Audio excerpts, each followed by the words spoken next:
এই নমস্কার, কি বলবো, বলছি যে কি 100 টাকা দেবেন? তুমি কে? তোমাকে 100 টাকা দেবোই বা কেন? একে তো মদ খেয়ে এসছো, আবার টাকা চাইছো? তোমাকে ঢুকতে দিয়েছে কে?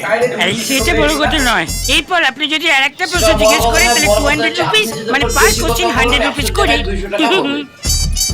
আচ্ছা তুমি কোন পক্ষের বলো তো? সেটা বড় কথা, সেটাই বড় কথা। সেটার জন্য আমার জানতে হবে যে আমাকে যে নিয়েছে সে কোন পক্ষে। দাঁড়ান একটু খুঁজে দেখি সে কোথায়। ওটা কি চোখে নল লাগিয়ে? ওই কাক কথা শুনে না, এক মিনিট। ওই যে মাতাল। ছেলে পক্ষে মেয়ে পক্ষে? আমি জানি না, কাকু জানতে চাইছে আমি ছেলে পক্ষে মেয়ে পক্ষে, বল না। কি অপূর্ব। একটু পরে কাকু আমাকে 1 বছর মধ্যে 100 টাকা দিতে হয় না। আমি আসছি। না কাকু, আরে কাকু। তুই কি এনেছিস? হ্যাঁ? মদ খেয়ে